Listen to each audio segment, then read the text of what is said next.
আসসালামু আলাইকুম। আমি মুরগি দিয়ে একটা কদু রান্না করব। কদু দিয়ে মুরগি রান্না করব।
বিসমিল্লাহির রহমানির রহিম।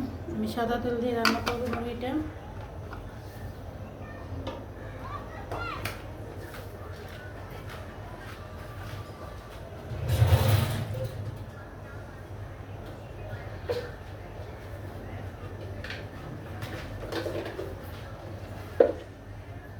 গরম মশলাটি দিয়ে দিলাম।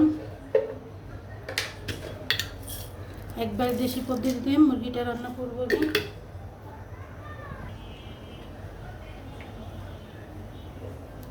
বিসমিল্লাহ।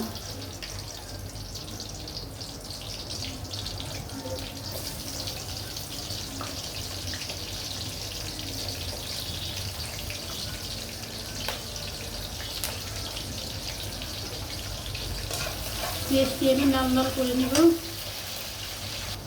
3টা তেজপাতা দিলাম। তেজপাতাটা না ঘ্রাণ হবে, ভালো লাগবে। আর আমার ইটা একটু হালকা লাল হয়েছে, আমি এখন আদা রসুন দিয়ে দিব, 2 চামচ আদা রসুন।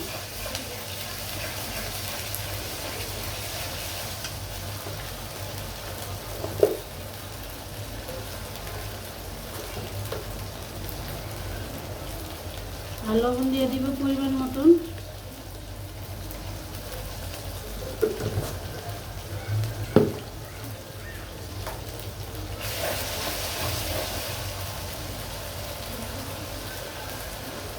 এক চামচ মরিচের গুঁড়া,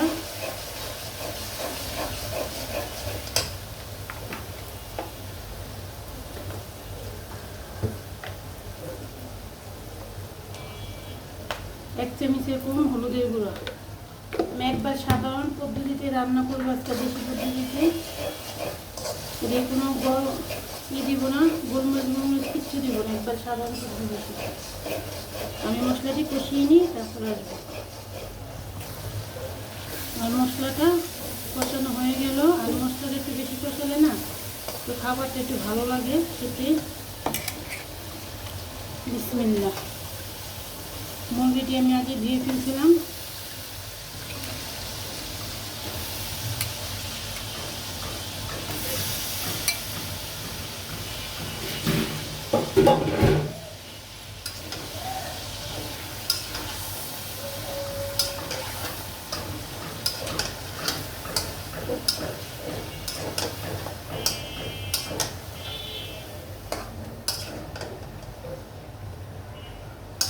আমি কোনো পানি দিব না, এই পানি দিয়ে আমি কষাবো মুরগিটা।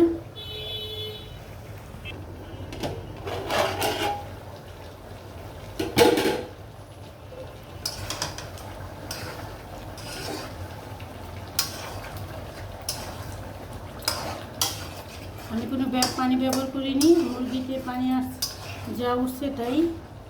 আর এখন আমি কদুটা দিয়ে দেব, এর সাথে কষানো হয়ে যাবে।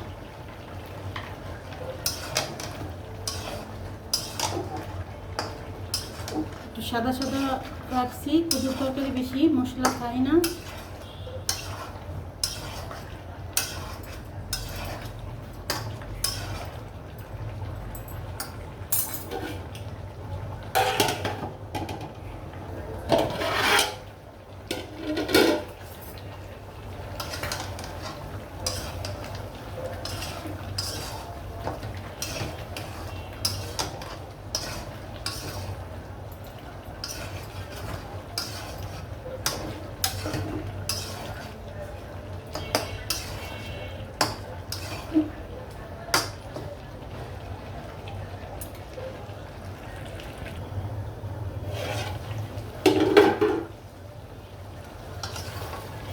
আমার মুরগিটা আর কদুটা কষানো হয়ে গেল। আমি এক ফোঁটা পানিও দিইনি, আমি মুরগির পানি দিয়ে কষালাম। এখন আমি একটু গরম পানি দিয়ে দেব। চেষ্টা করবেন সবাই গরম পানি দেওয়ার জন্য। আমি সবসময় বলি তরকারির স্বাদটা ভালো থাকে গরম পানি দিলে।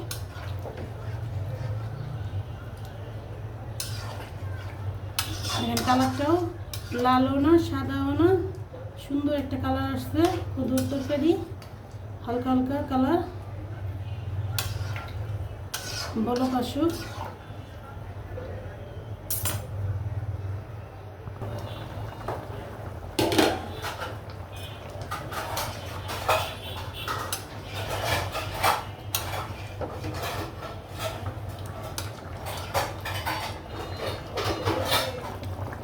আমি জিরাটাও দিয়ে দিব, কেউ খাইলে দিবেন জিরা, অপশনাল। আমি খাবো তাই দিব।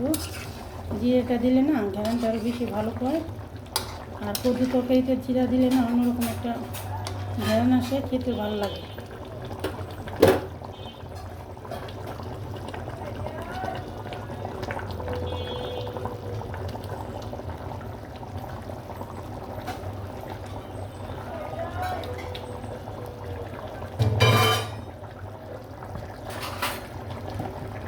যদি আপনাদের ভালো লাগে একটা লাইক, কমেন্ট, সাবস্ক্রাইব করবেন। আর আমি চেষ্টা করি যতটা ভিডিও দেখার জন্য একটা লাইক দিয়ে দেখতে। আমিও আশা রাখি আপনারা আমার ভিডিওতে একটা লাইক দিয়ে দেখবেন। আমার মুরগিটা হয়ে গেল। আসসালামু আলাইকুম, আল্লাহ হাফেজ।